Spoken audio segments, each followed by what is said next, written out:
नमस्कार दोस्तों। पुणे में विवेक नाम का एक लड़का नया जॉब ज्वाइन करके शिफ्ट हुआ था। बजट कम होने की वजह से उसने एक पुराना पीजी में रूम रेंट पे ले लिया। बिल्डिंग थोड़ी पुरानी थी, पेंट उतरा हुआ था, कॉरिडोर पतला और रात को आवाज अजीब तरीके से गूंजती थी।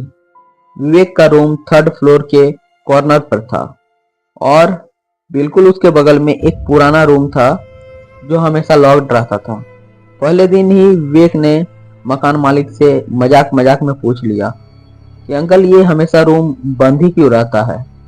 मकान मालिक ने सीधा जवाब दिया कि बेटा देखो, इसमें सब पुराना सामान रहता है, ये एक स्टोर रूम है, ये खोलने लायक कुछ है ही नहीं, तो इसमें क्या खोलूं। टोन थोड़ी कटी हुई थी, लेकिन विवेक ने ध्यान नहीं दिया। पहले 2 दिन सब नॉर्मल रहा। ऑफिस जाओ, वापस आओ, खाना खाओ और सो जाओ। लेकिन तीसरी रात वो थोड़ा लेट आया। लगभग रात के 1:50 बज गए थे। कॉरिडोर बिल्कुल खाली, सिर्फ एक ट्यूबलाइट जल रही थी जो हल्की हल्की ब्लिंक कर रही थी। रूम में जाके वो सीधा सो गया। लगभग रात के 2:30 बजे होंगे। उसकी आंख एक अजीब सी आवाज से खुली। ऐसा लग रहा था जैसे कोई धीरे धीरे चल रहा हो, उसी उसी स्टोर रूम के अंदर में जो हमेशा लॉक्ड रहता था। आवाज एकदम धीरे थी लेकिन क्लियर थी। विवेक ने पहले इग्नोर किया, सोचा कोई नया बंदा आया होगा। फिर उसे याद आया कि ये रूम तो हमेशा लॉक्ड रहता है और अगर नया बंदा आया हुआ होता तो मुझे मकान मालिक फोन करके जरूर बताते कि तुम्हारे बगल में कोई बंदा शिफ्ट हुआ है। वो हड़बड़ा के उठ के उस रूम के दरवाजे के पास पहुंचा। दरवाजा चेक किया, ताला लगा हुआ है और अंदर से ना कोई लाइट ना कोई मूवमेंट। ये देखकर वो वापस आया और अपने बेड पर लेट गया।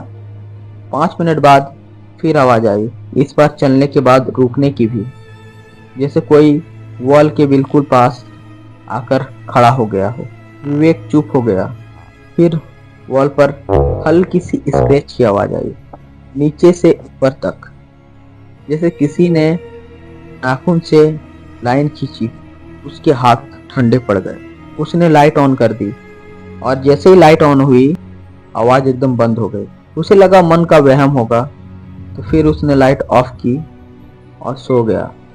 लेकिन 20 सेकंड बाद फिर से सेम आवाज रिपीट हुई, जैसे कोई नाखून से दीवार को घिस रहा हो और कुछ लिखने या स्केच करने की कोशिश कर रहा हो। अब उसे समझ में आ गया कि ये कोई नॉर्मल बिल्डिंग की साउंड नहीं है।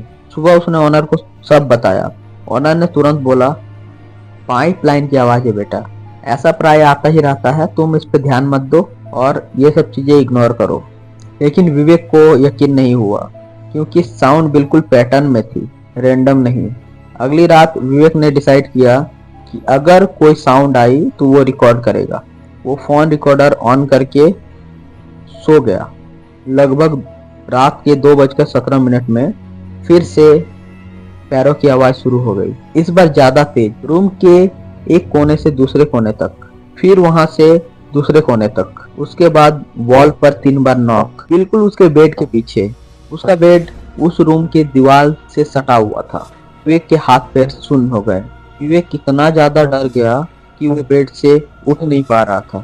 इसके बावजूद उसने हिम्मत करके वॉल पर हाथ से 2 बार नॉक किया। 2 सेकंड चुप रहा, फिर अंदर से एक वापस नॉक आया, सेम जगह और सेम आवाज। उसका गला सूख गया। उसने पूरी रात लाइट ऑन रखी। सुबह रिकॉर्डिंग सुनी तो क्लियर पैरों की आवाज, नॉक की भी आवाज क्लियर थी। लेकिन और एक चीज रिकॉर्ड हुई थी। ये सुनकर वो इतना ज्यादा डर गया, हल्की सी सांसों की आवाज, जैसे कोई माइक के बहुत पास आके सांस ले रहा हो। ये बात उसे सबसे ज्यादा डरावनी लगी क्योंकि फोन उसके तकिए के नीचे था और तकिया वॉल से बहुत ज्यादा दूर। विवेक रिकॉर्डिंग लेके ऑनर के पास गया। इस बार ऑनर चुप रहा, काफी देर तक कुछ नहीं बोला। फिर चाबी ले आया और बोला, चलो देख लो रूम में क्या है। रूम का लॉक खोला गया। अंदर जाके विवेक रुक गया। रूम खाली था, बस एक पुराना मैट्रेस रखा हुआ था और एक कुर्सी जो कि टूटी हुई थी। लेकिन वॉल की सीधी लाइन में गहरे स्क्रैच के मार्क्स थे, बिल्कुल उसी हाइट पर जहां विवेक का बेड दूसरी साइड लगा हुआ था। जैसे कोई रोज उसी जगह खड़ा होके वॉल को खुरचता था। ऑनर ने धीरे से बताया कि 2 साल पहले एक लड़का इस रूम में रहता था जो नाइट शिफ्ट करता था।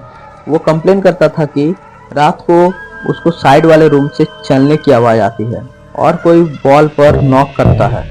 सबने मजाक समझा।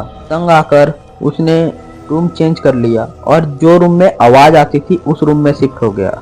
2 दिन बाद वो अंदर ही लॉक रहा और बहुत देर हो गई, लॉक खुला नहीं। दरवाजा तोड़ना पड़ा। वो वॉल के पास गिरा हुआ मिला।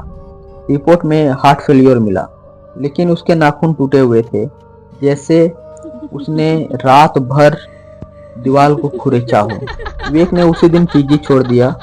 पैकिंग करते वक्त आदत से मजबूर उसने वॉल पर हल्की सी नॉक की, सिर्फ टेस्ट के लिए।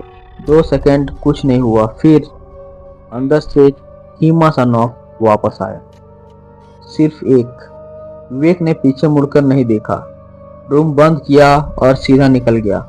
आज भी जब वो रात को कहीं भी अकेला सोता है और वॉल के पास उस पार से हल्की सी आवाज आती है, वो चेक नहीं करता, क्योंकि उसे लगता है कि हर आवाज चेक करने लायक नहीं होती और हर आवाज का रीजन जानना जरूरी नहीं होता।